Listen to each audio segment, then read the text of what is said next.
Welcome to Paper Crafters Library. In this video I'm going to show you how to create this Thanks for Your Kindness gift tag. So let's get started. You're going to need a craft tag, and here I'm using the number 8 size manila tags from Ranger, and I've just taken the tag, and you're now going to need a brayer as well as an ink base color, and I am using Stampin' Up's Peach Parfait.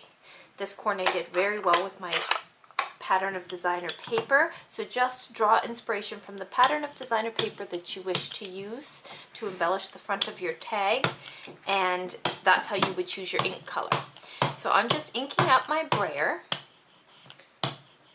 so that it's completely covered in ink, and I'm just going to work sideways on this so that I make sure that I get coverage of the whole top of the tag. Because I only need to cover the top, you can work in this manner. So I'm just going to start off the tag, rolling my ink color onto the tag as I go. Re-ink your brayer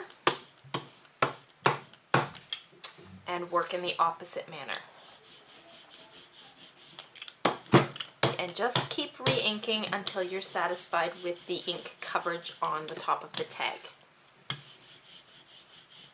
Once you're happy with that, then you can set aside your brayer as well as your ink, and you're going to need to choose a fairly open or not as heavy background stamp. I'm going to use Hero Art's grid patterns, and it has this beautiful grid on it as well as just a small embellishment in each of the corners.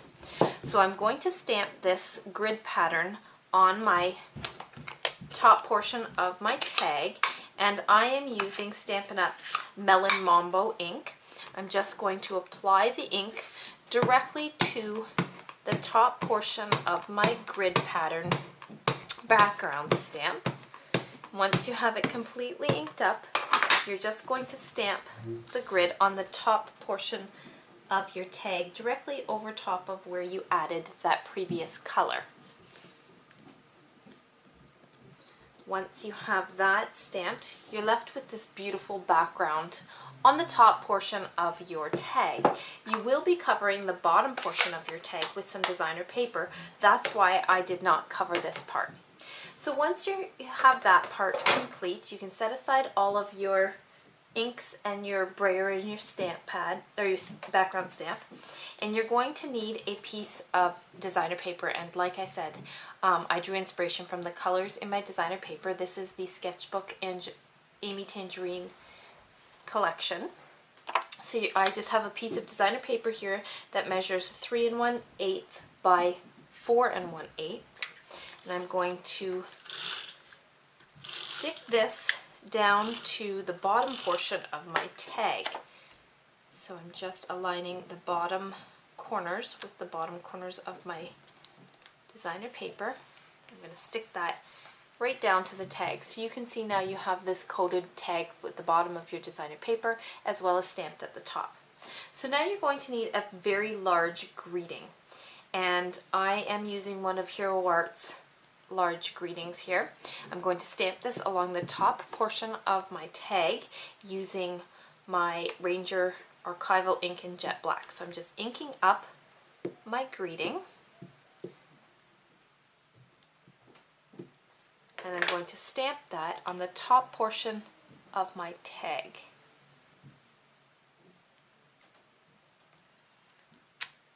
You can set aside your stamp as well as your ink. And you're now going to need a border. And I found this beautiful border that I'd used in another project. This is why I always tell you keep your scraps and set them aside. You will be using this in another project. I'm just going to cut apart this black scallop. And again, this is found in the Sketchbook Amy Tangerine collection. So I'm just using my snips, and I'm just going to cut out only the black scalloped border section here. So now that you've cut out your black border, you're just going to stick this down using some double-sided adhesive. And I did cut it a little bit longer than my tag, and that is because this way I can go ahead and stick that to my tag directly over top of the top edge of my designer paper, but just below my greeting. You're just going to take your paper snips and trim off any excess using your tag as a guide as to where to trim that. So once you have that trimmed into place, you're then going to need some of May Art's beautiful black jute, and I'm just going to take a large piece. This is probably about a 24-inch piece. I'm just going to start with my tail onto one side. I'm going to wrap this around 3 times, bringing the tail around to the front, and I'm going to tie this into a bow towards the right hand side, securing that in place. I'm going to keep my wrapped jute towards the top portion of my scalloped border that I cut out there. This adds a beautiful accent and coordinates very well with the top of my scallop. I'm just going to trim off the tails of my jute and set that aside for a moment. You're now going to need to choose 3 buttons, a small, medium, and large size button. So I just keep my button collection in a large jar. I'm just going to pull out some buttons that I think would work very well with this project. Like I said, a small, medium, and a large button. And once you have those, you can put aside any of your excess buttons, and you're just going to thread your jute twine through the buttonholes, securing the ends to the back. So I tend to work on my roll. I'm just going to feed this through, bring the ends to the back. This way I have a little bit less wastage, and I'm using the Lots of Zots in medium size, so I'm just going to place a glue dot on the back of my button, securing the ends of my twine down, and then you can trim off that jute. Place a second glue dot directly over the first, and this is how you're going to secure it to your card. So I'm just going to place my button, my largest one, directly over top of my bow, trimming off any excess jute that's in the way. Now I'm going to feed the jute through the remainder of my buttons, and then I'm going to stick those down in a small cluster. So just go ahead, feed that on, or feed the jute through each of your remaining buttons. So now I already have glue dots on the back of each of my buttons. I'm just going to cluster these like so. And my last step is going to be to take a large piece of twine, probably about a 34-inch piece of twine, or the jute. I'm just going to fold this up. I'm going to take the folded end, feed it through the end of your tag. Then I'm going to take another 8-inch piece of the jute.